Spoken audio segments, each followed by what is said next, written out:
हरे कृष्ण हरे राम भक्तजनों, आज एकादशी का दिन है।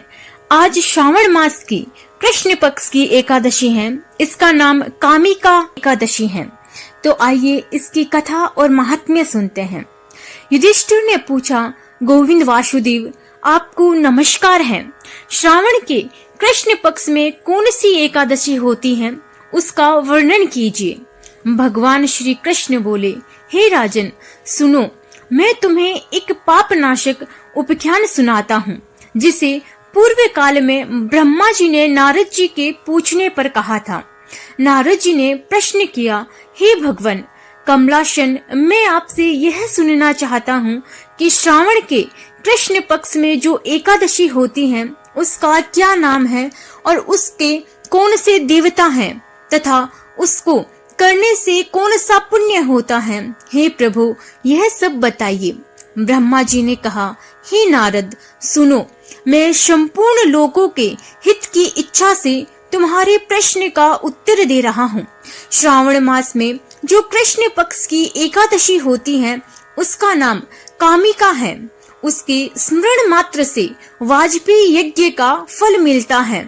उस दिन श्रीधर, हरि, विष्णु, माधव और मधुसूदन आदि नामों से भगवान का पूजन करना चाहिए। भगवान श्री कृष्ण के पूजने से जो फल मिलता है, वह गंगा, काशी, नैमिषारण्य तथा पुष्कर क्षेत्र में भी सुलभ नहीं है।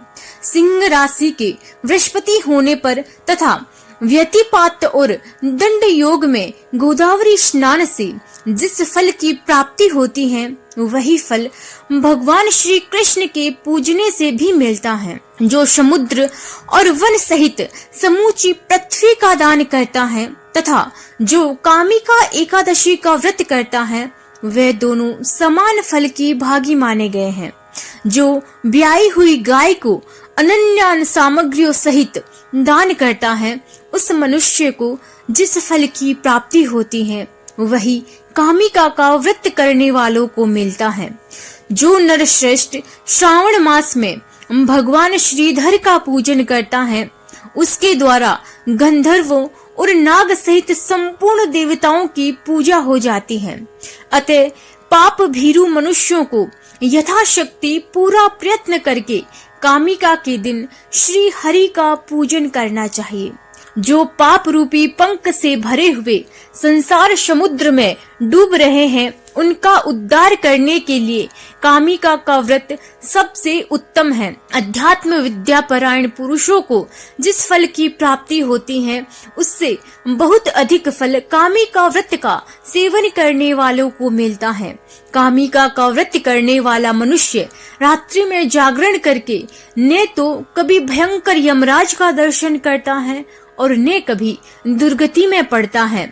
लाल मणि, मोती, वैदुर्य और मूंगे आदि से पूजित होकर भी भगवान विष्णु वैसे संतुष्ट नहीं होते जैसे तुलसी दल से पूजित होने पर होते हैं।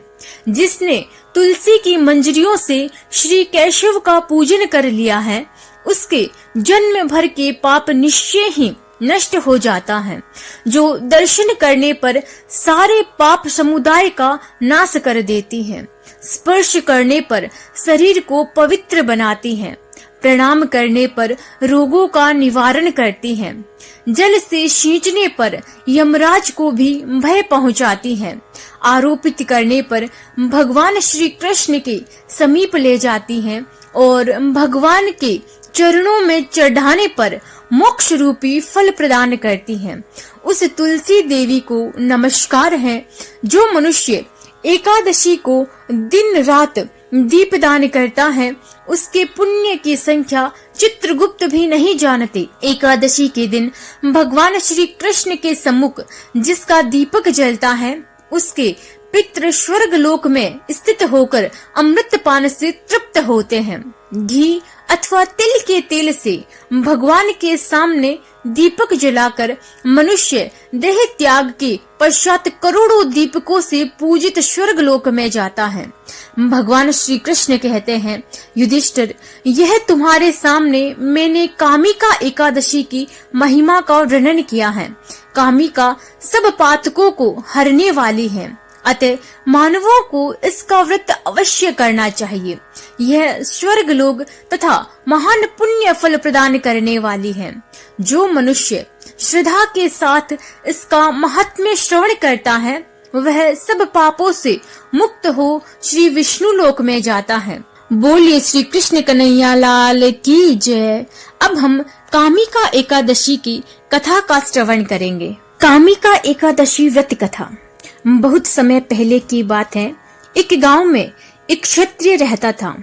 एक दिन रास्ते में उसकी किसी बात पर एक ब्राह्मण से कहासुनी हो गई। बात बढ़ी और क्षत्रिय ने आवेश में आकर ब्राह्मण को धक्का दे दिया। दुर्भाग्यवश ब्राह्मण गिरा और उसकी मृत्यु हो गई। घटना के कुछ ही समय बाद क्षत्रिय को अपने किए पर पछतावा हुआ। उसने ब्राह्मण के अंतिम संस्कार की जिम्मेदारी ली और गांव के लोगों से क्षमा भी मांगी, लेकिन गांव के पंडित ने साफ मना कर दिया। उन्होंने कहा कि तुम पर ब्रह्म हत्या का दोष है। जब तक तुम इसका प्रायश्चित नहीं करते हम कोई धार्मिक कार्य में शामिल नहीं होंगे। अब क्षत्रिय परेशान था। उसने बार बार विनती की कि उसे कोई उपाय बताया जाए जिससे वह इस पाप से मुक्त हो सके। पंडितों ने उसे सलाह दी कि अगर तुम सच्चे मन से सावन के कृष्ण पक्ष की एकादशी यानी कामिका एकादशी का व्रत रखो, भगवान विष्णु की पूजा करो, ब्राह्मणों को भोजन कराओ और दान दो तो तुम अपने अपराध से मुक्त हो सकते हो। क्षत्रिय ने बिना देर किए व्रत की तैयारी शुरू की। उसने पूरे नियमों के साथ उपवास रखा, भगवान विष्णु की पूजा की, तुलसी अर्पित की और रात भर जागरण किया। उसी रात उसे स्वप्न में भगवान विष्णु ने दर्शन दिए। उन्होंने मुस्कुराकर कहा, तुमने सच्चे मन से प्रायश्चित किया है। तुम्हारे पुण्य कर्मों और भक्ति से मैं प्रसन्न हूँ। अब तुम ब्रह्म हत्या के पाप से मुक्त हो चुके हो। सुबह जब क्षत्रिय उठा उसका मन शांत और हल्का था। गांव के लोग भी उसकी तपस्या से प्रभावित हुए और उसे फिर से स्वीकार कर लिया। कहा जाता है कि उसी दिन से कामिका एकादशी का व्रत विशेष पुण्यदायी माना जाने लगा। इस व्रत की कथा केवल सुनने भर से ही यज्ञ के बराबर पुण्य मिलता है और अगर सच्चे मन से किया जाए तो पाप भी धुल जाते हैं। कामिका एकादशी व्रत का महत्व। कामिका एकादशी पर भगवान विष्णु और माता लक्ष्मी की पूजा करने से धन, सुख, शांति, सामाजिक प्रतिष्ठा और मोक्ष की प्राप्ति होती है। मान्यता है कि इस दिन यदि पूरी श्रद्धा और विधि से पूजा की जाए तो पाप नष्ट होते हैं और जीवन में स्थिरता आती है। विष्णु जी को कुछ विशेष वस्तुएं जैसे तुलसी, पीले फूल, फल और वस्त्र अर्पित करने से करियर, नौकरी और रिश्तों में भी अच्छे परिणाम मिलते हैं। हर हर महादेव। जय श्री कृष्णा। राधे राधे। अगर आपको ये वीडियो अच्छा लगा हो तो इसे लाइक, शेयर एंड सब्सक्राइब जरूर करें। धन्यवाद।